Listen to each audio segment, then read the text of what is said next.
Tears of the Kingdom has landed, and it's a huge game full of puzzles, new story, new abilities, and a whole load of secrets too.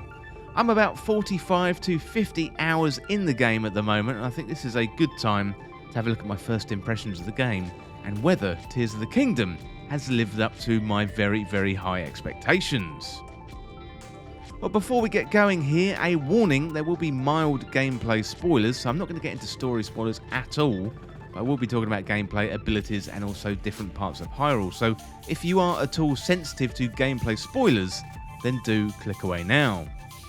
Well, first things first, we should start with the opening to the game. You know, I absolutely love the start, the confidence of Nintendo with the Nintendo Presents, and then the understated Legend of Zelda Tears of the Kingdom in a very small font in the middle of the screen. You know, really, really confident start, and then it threw us into the first sequence with Link and Zelda exploring under Hyrule. So the pair, they are underground, exploring the Hyrule ruins, looking at Zonai murals, and the gameplay and cutscenes are mixed together really well here, where we're controlling Link and helping out Princess Zelda in the ruins. As we saw from the trailers, we discover the mummified body of the Demon King.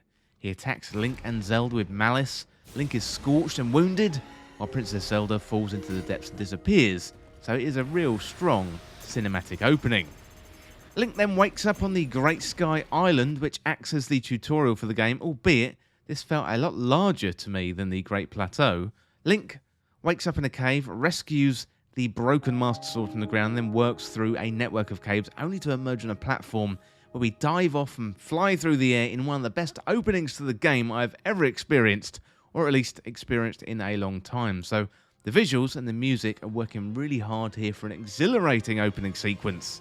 Link then dives into the water and meets various Zonai constructs afterwards, and they point Link in the direction of the Temple of Time, which traditionally has looked like a Western-style church cathedral. However, now it looks more like a Japanese architecture, or at least it has Japanese architecture origins, which I definitely really appreciated. So at the Temple of Time, we meet Raru, who explains he saved Link from a near-fatal attack and had to replace Link's arm with his own. Link then is sent out to 4 shrines in the Great Sky Island to recover various abilities. These include Ultra Hand, Ascend, Fuse, and Recall. So Ultra Hand is the star of the show, which allows Link to put together objects and make things.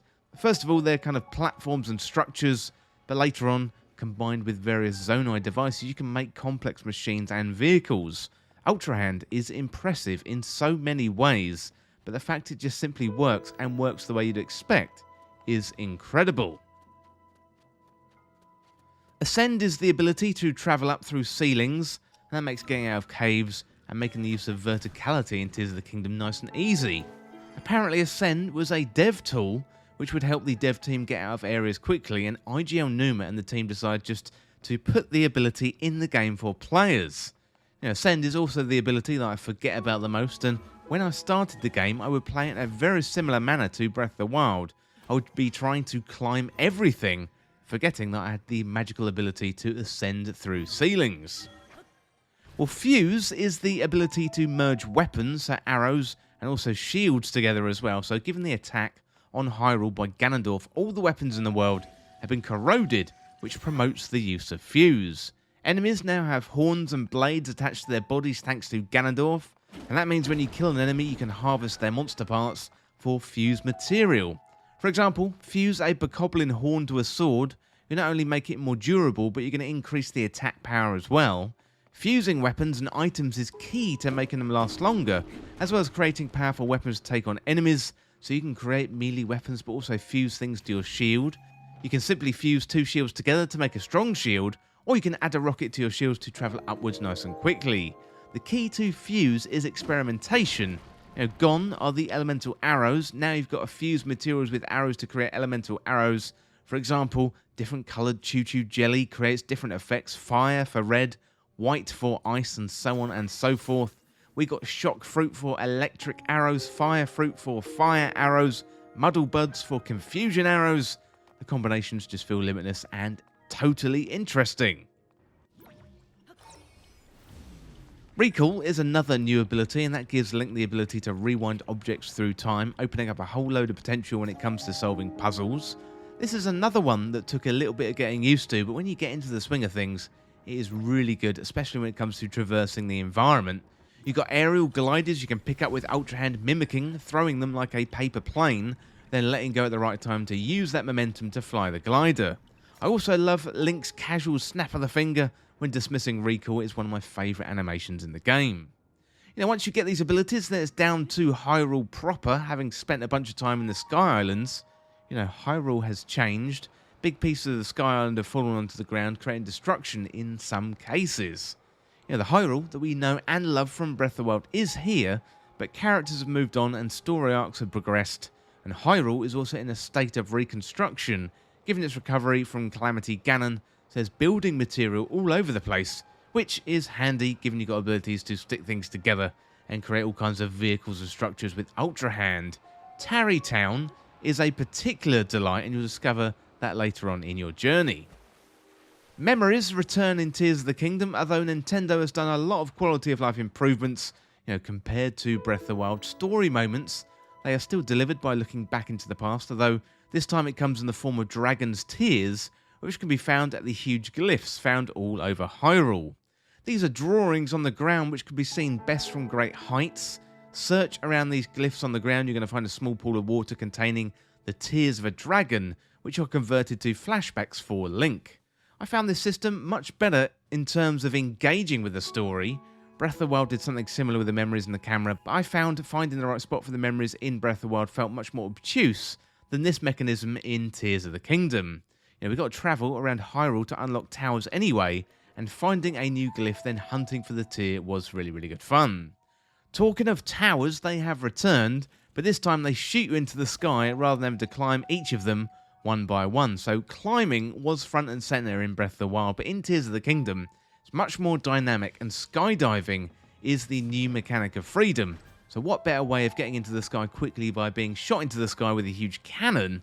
This can be a problem if you don't have the paraglider, which isn't just handed to you like it is in Breath of the Wild. Tears of the Kingdom does a great job in subtly directing you where to go. So getting the paraglider is still on the main path, but it is possible to miss. I've heard a bunch of stories from players who didn't get the glider immediately and have been asking where it was. Another feature that has returned from Breath of the Wild, they are shrines, and they've been given a new swirl of green energy coming out the top, making them easy to find. The shrines are just as creative as ever, and with that suite of abilities that Link now has, they're even more challenging. I've gone into a shrine expecting a 10-minute puzzle. I've been stuck in there for nearly an hour, and the combination of Ultra Hand, Fuse, Recall, and Ascend make for really, really entertaining shrines. Plus, they do act as tutorials for your abilities, so try and do as many shrines as possible early in the game, because they're not only going to give you hearts or stamina, but they'll teach you abilities and also how to use these Zonai devices too. Zonai devices are a new addition to the game, which are part of the suite of tools you can stick together using Ultra Hand or Fuse to your weapons and shields. So there's many Zonai devices in the game. They range from fans, fire emitters, wheels, balloons, and a whole load more things as well. Zonai devices can be found in Zonai dispensers, which look like huge pachinko machines, found all over Hyrule. It's good to hunt these devices out and find new devices because they really open up the gameplay in Tears of the Kingdom, and they are the way that you find new Zonai devices. Side quests have been really fleshed out in Tears of the Kingdom as well as the characters and the NPC stories. There were side quests in Breath of the Wild, but I feel like they are much more engaging here in Tears of the Kingdom, with many of them being elevated to main story status. One of my favourites includes opening up the Great Fairy Fountains, which is slightly different to Breath of the Wild. There, all you have to do is find the fountains. Here, you have to wake up each individual fairy with a wandering band, playing them a song each time you get to visit a new fountain.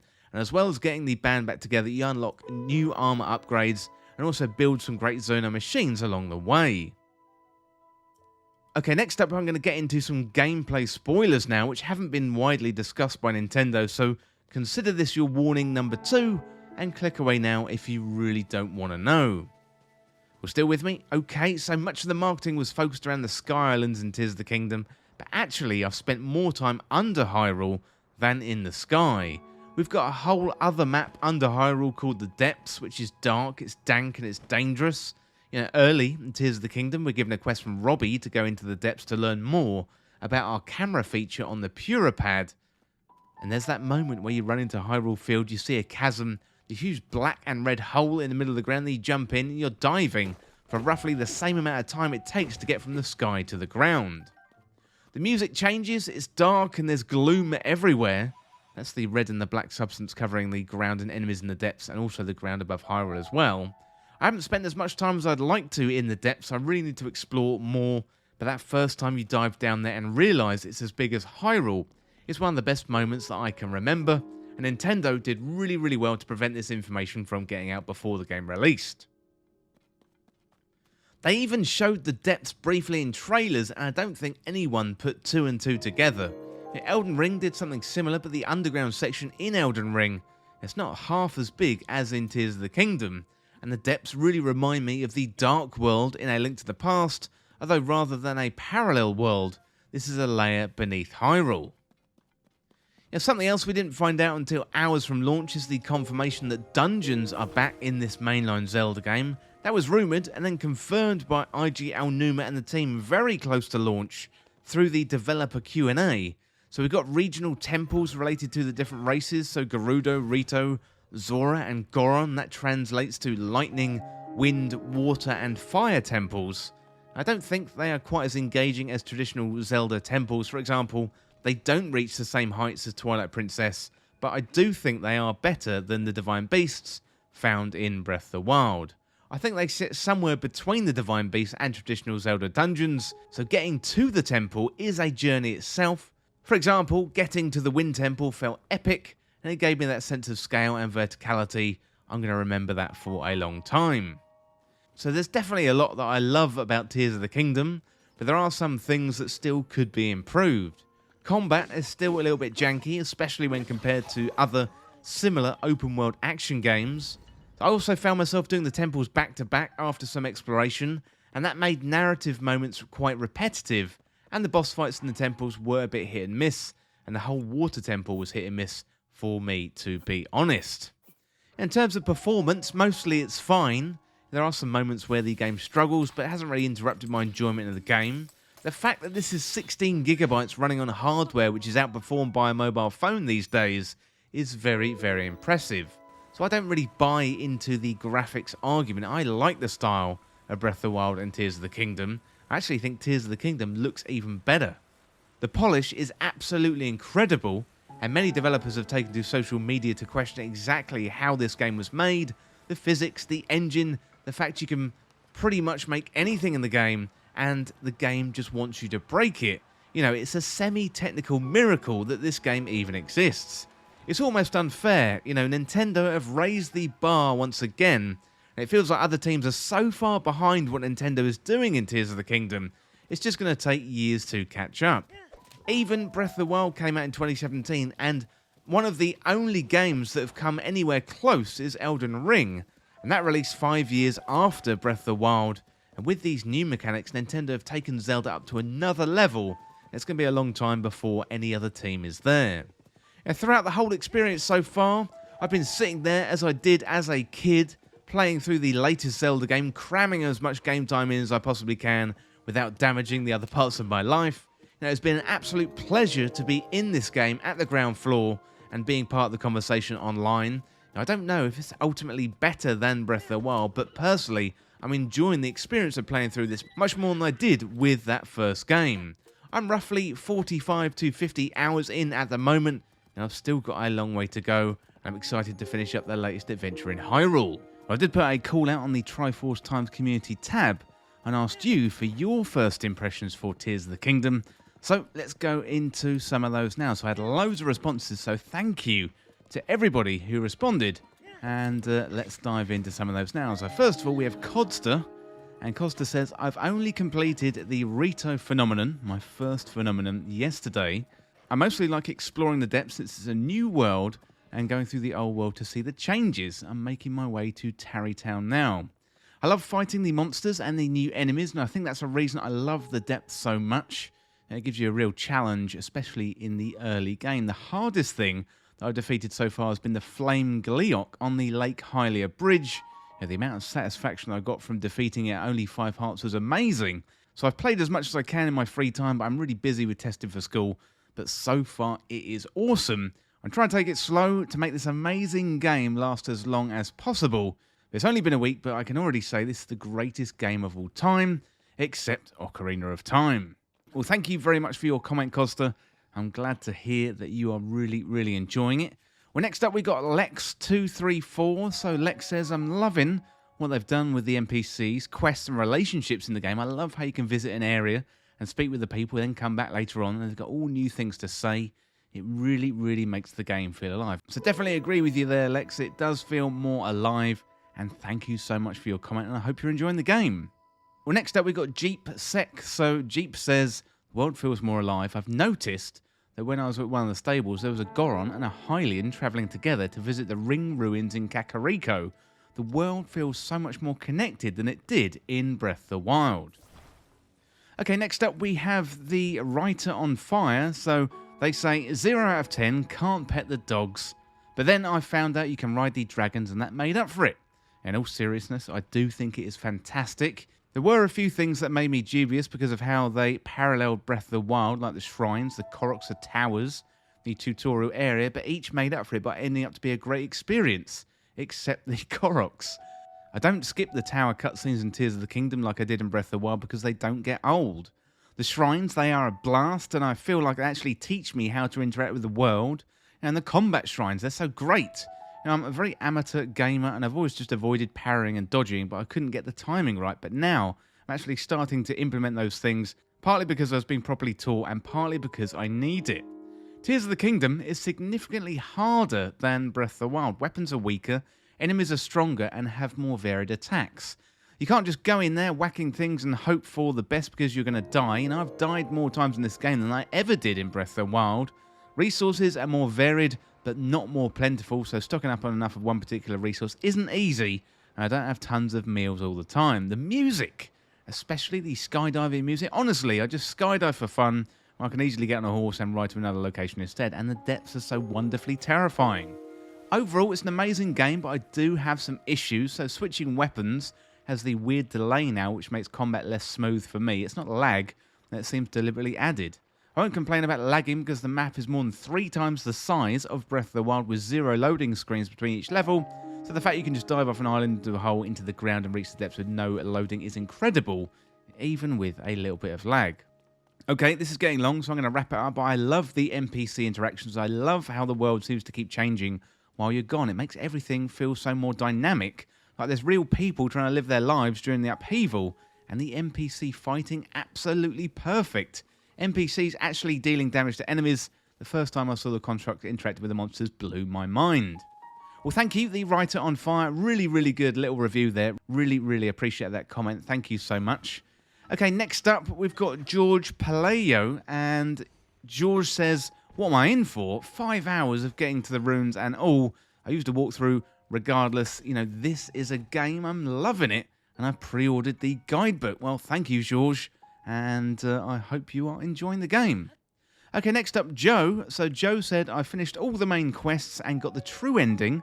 The game is amazing and the story is great. However, there's one part of the story that bothers me, and that might be my biggest flaw in my opinion. Okay, thank you, Joe, and I hope you enjoyed the game. Next up, Terry Ferguson.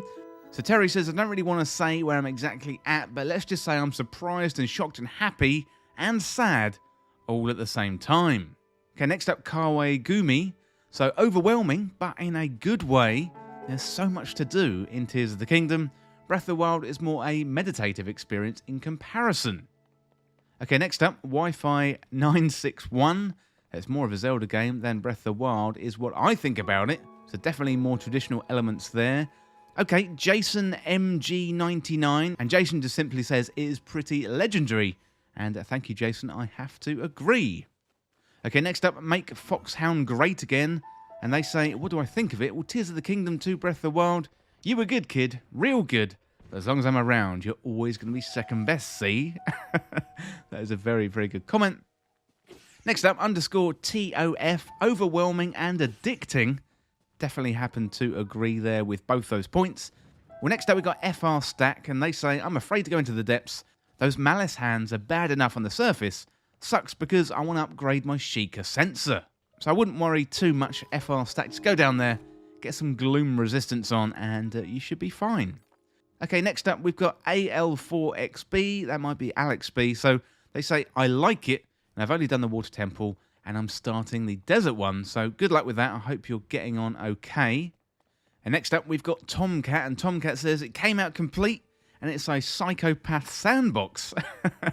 And yes, I definitely know what you mean. It is a very open and creative sandbox, and yeah, really, really impressive. And I hope you are enjoying the game. And finally, we have Roland Weggett, and they say overwhelmed, but in a good way. Well, thank you everyone for all your comments. Really, really appreciate it. And that is it for my first impressions of Tears of the Kingdom, and also your first impressions too. And as always, thank you so much for watching or listening. Well, for more Tears of the Kingdom content like this, you can hit that subscribe button down below and subscribe to Triforce Times. Or you can check me out on Twitter at Triforce Times. Well, if you enjoyed this video or you found it useful, liking and sharing the video would really help me out. Otherwise, you can check out all the other Tears of the Kingdom content on the channel. Well, thanks again, and I will see you soon.